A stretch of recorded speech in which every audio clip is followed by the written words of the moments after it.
23 जनवरी नेताजी सुभाष चंद्र बोस की जयंती अब पराक्रम दिवस के रूप में मनाई जाएगी। केंद्र सरकार ने लिया फैसला।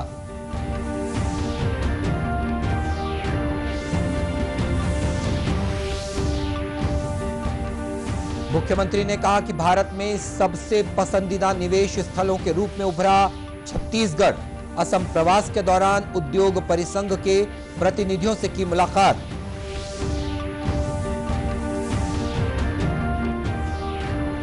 प्रदेश के गृह मंत्री ने कहा कि सभी नागरिकों को यातायात नियमों के प्रति जागरूक होना जरूरी। राजधानी में राष्ट्रीय सड़क सुरक्षा माह के तहत चलाया जा रहा है जागरूकता अभियान।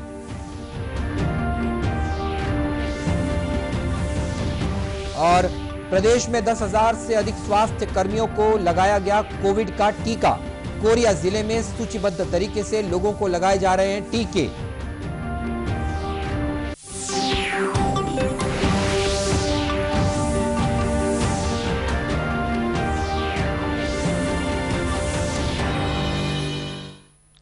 नमस्कार, आप देख रहे हैं दूरदर्शन समाचार। मैं हूं मनीष अहलूवालिया और अब समाचार विस्तार से।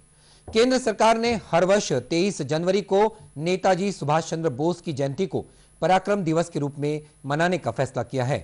संस्कृति मंत्रालय द्वारा जारी एक अधिसूचना में कहा गया है कि नेताजी के अतुल्य योगदान और राष्ट्र के प्रति निस्वार्थ सेवा की याद में ऐसा किया गया है।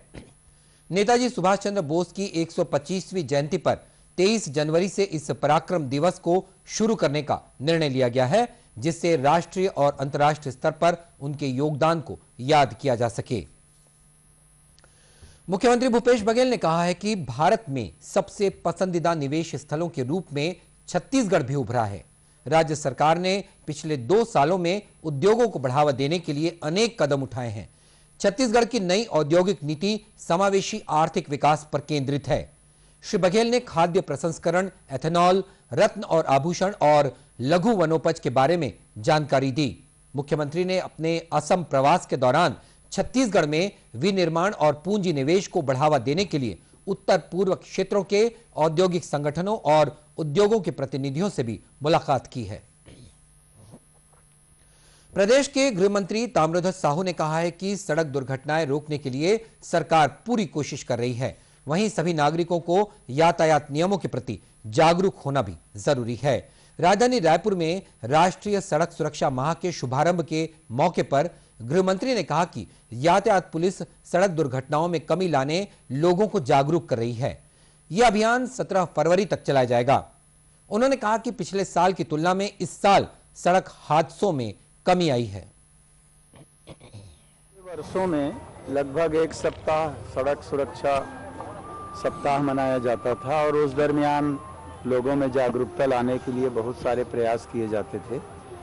इस वर्ष उसको पूरा 1 माह के लिए अभियान के रूप में शुरू किया जा रहा है और जितना ज़्यादा गृह विभाग के द्वारा, पुलिस विभाग के द्वारा, चाहे वो संकेतक की जानकारी हो, ब्रेकर की जानकारी हो, तिराहा चौराहा सड़कों की 1 लेन 4 लेन में एक्सीडेंट जिन जिन कारणों से होता है उन तमाम कारणों से बचाव के रास्ते, बचाव के उपाय इस माह में सड़क सुरक्षा माह जो बनाया जा रहा है उसमें बताया जाता रहा है। गृह मंत्री ने युवाओं से अपील की है कि वे वाहन चलाते समय हेलमेट अनिवार्य रूप से लगाएं, मोबाइल का इस्तेमाल न करें, यातायात नियमों और संकेतों का पालन करें और नशे की हालत में खतरनाक तरीके से वाहन बिल्कुल न चलाएं। गृह मंत्री ने कोरोना काल के दौरान उल्लेखनीय कार्य करने वाले लोगों को भी इस मौके पर सम्मानित किया।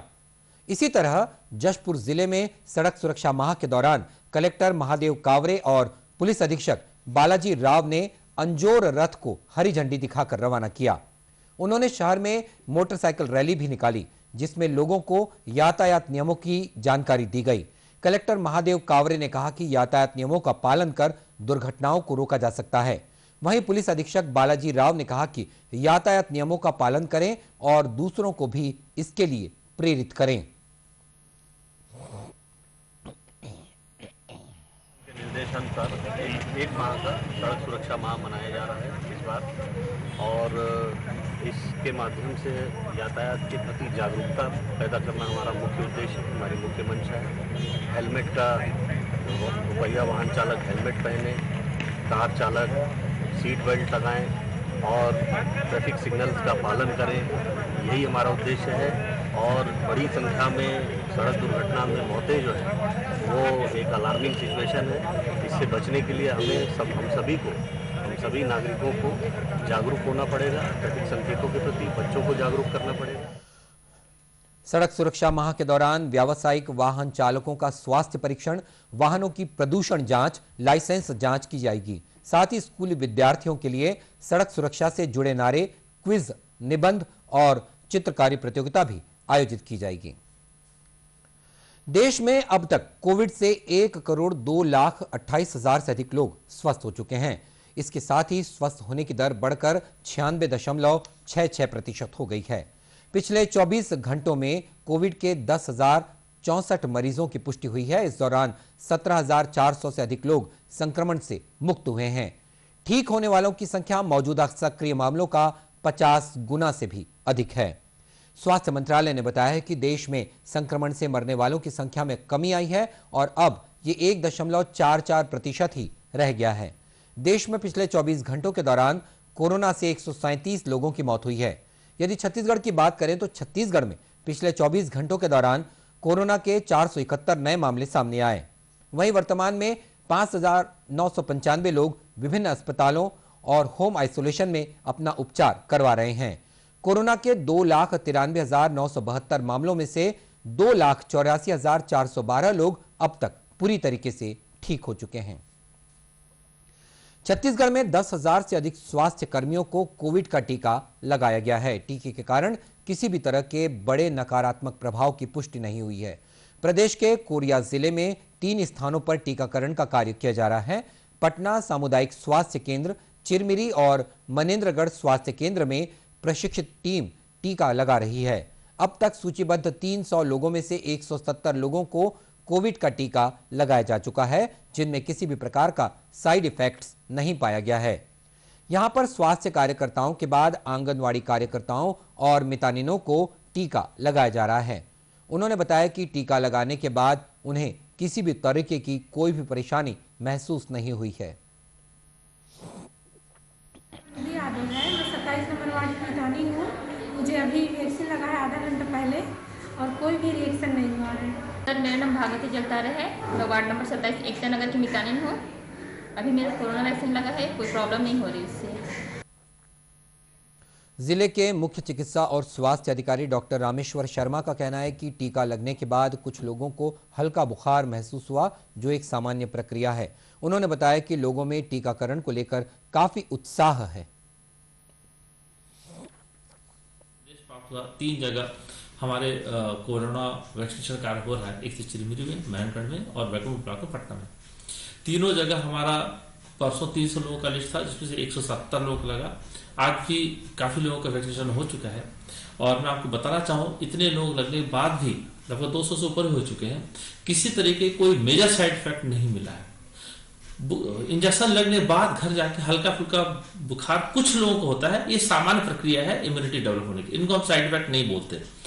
किसी तरीके से साइड इफेक्ट नहीं मिला, कोई प्रतिक्रिया नहीं मिली। वर्करों में काफी उत्साह, शुरू में था झिझक देखने को मिला था, लेकिन अब झिझक नहीं है लोगों में अब आके वैक्सीन लगवाने का। और आपको बता दें कि प्रदेश के अन्य जिलों में भी सूचीबद्ध तरीके से लोगों को टीका लगाने का कार्य विभिन्न स्वास्थ्य केंद्रों में किया जा रहा है। और खबरों का सिलसिला आगे भी जारी रहेगा। फिलहाल वक्त है एक छोटे से ब्रेक का।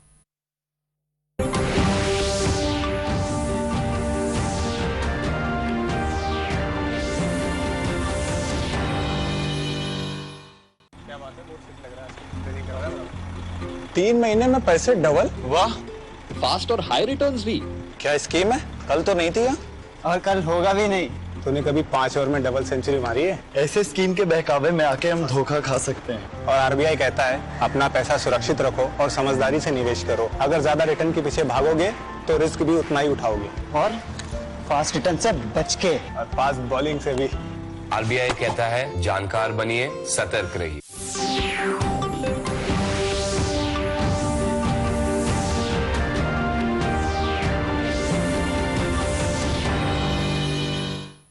और ब्रेक के बाद एक बार फिर स्वागत है आपका दूरदर्शन समाचार में। सूचना और प्रसारण मंत्रालय, भारत सरकार के पत्र सूचना कार्यालय और प्रादेशिक लोक संपर्क कार्यालय द्वारा आज कोविड-19 टीकाकरण समायोजित जन जागरूकता अभियान की आवश्यकता इस विषय पर एक वेबिनार का आयोजन किया गया। इस वेबिनार में फील्ड अधिकारियों, मीडिया कर्मियों के साथ ही नेहरू युवा केंद्र, राष्ट्रीय सेवा योजना के स्वयंसेवक, लोक कलाकार और छात्र छात्राएं भी शामिल हुए। छत्तीसगढ़ यूनिसेफ कार्यालय के प्रमुख जॉब जकरियाह ने कहा है कि इस सबसे बड़े टीकाकरण अभियान का प्रमुख उद्देश्य कोरोना के प्रसार और उससे होने वाली मृत्यु को रोकना है। कोविड टीकाकरण कार्यक्रम विश्व में सबसे बड़ा कार्यक्रम है, टीकाकरण कार्यक्रम है, और इसमें लगभग 30 करोड़ लोग शामिल होंगे, कवर करेंगे। और ये वैक्सीनेशन के कारण हमें कोविड का प्रसारण रोका जा सकता है, कोविड रिलेटेड मृत्यु और बीमारी रोका जा सकता है, और भारत को एक कोविड मुक्त, कोविड फ्री एक देश बना सकता है। और इस वेबिनार में पत्र सूचना कार्यालय और रीजनल आउटरीच ब्यूरो के अपर महानिदेशक अभिषेक दयाल ने कहा कि मीडिया की जिम्मेदारी है कि टीकाकरण के संबंध में लोगों को सही जानकारी पहुंचाए। वेबिनार में प्रतिभागियों द्वारा पूछे गए सवालों के जवाब विशेषज्ञों ने दिए। प्रदेश में बर्ड फ्लू के कुछ मामले सामने आने के बाद राज्य सरकार ने एहतियात के लिए आवश्यक कदम उठाने के निर्देश अधिकारियों को दे दिए हैं। बर्ड फ्लू के मामले आने के बाद बस्तर जिले में मुर्गी पालन केंद्रों में कीटाणुनाशक का छिड़काव किया जा रहा है। राज्य के सीमावर्ती इलाकों में बाहर से आने वाले पोल्ट्री उत्पादों और वन्य पक्षियों को रोकने के लिए भी कहा गया है। बस्तर के सीमावर्ती इलाकों में जैव सुरक्षा के लिए शासन ने कुक्कुट पालन केंद्रों में प्रवेश के लिए भी दिशा निर्देश जारी कर दिए हैं। इस संबंध में बस्तर के जिला कलेक्टर रजत बंसल ने बताया है कि जिले में बर्ड फ्लू की पुष्टि होने के बाद हाई अलर्ट जारी कर दिया है।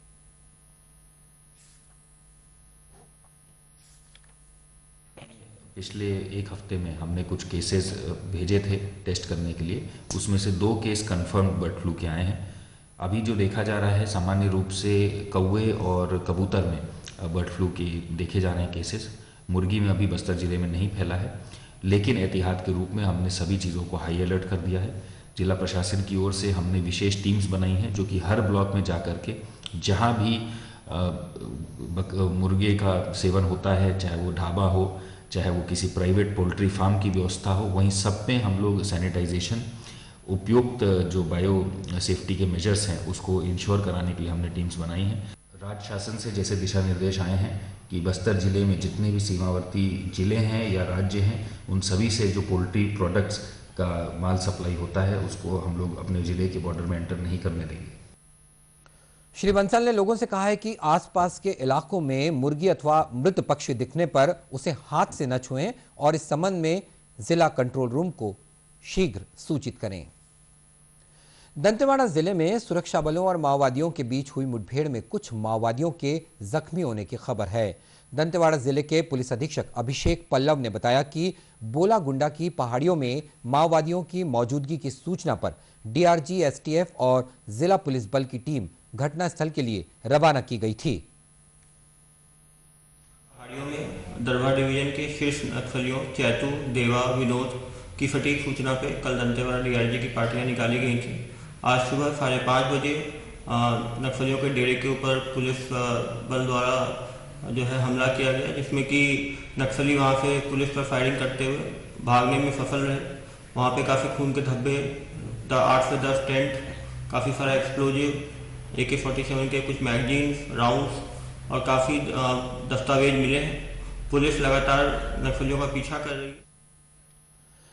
दंतेवाड़ा जिले के बोलागुंडा की पहाड़ियों में मुठभेड़ के बाद सुरक्षा बलों ने नक्सली साहित्य, खाली कारतूस और दैनिक उपयोग की सामग्रियां बरामद की है। इस इलाके में सर्चिंग जारी है। और बुलेटिन के अंत में अब मुख्य समाचार एक बार फिर। 23 जनवरी नेताजी सुभाष चंद्र बोस की जयंती अब पराक्रम दिवस के रूप में मनाई जाएगी। केंद्र सरकार ने लिया फैसला।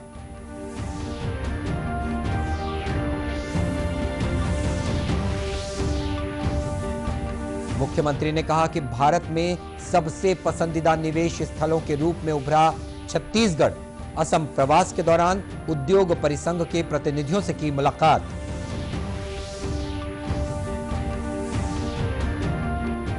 प्रदेश के गृह मंत्री ने कहा कि सभी नागरिकों को यातायात नियमों के प्रति जागरूक होना जरूरी। राजधानी में राष्ट्रीय सड़क सुरक्षा माह के तहत चलाया जा रहा है जागरूकता अभियान।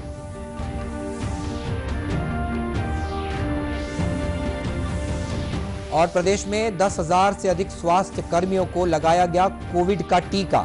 कोरिया जिले में सूचीबद्ध तरीके से लोगों को लगाए जा रहे हैं टीके।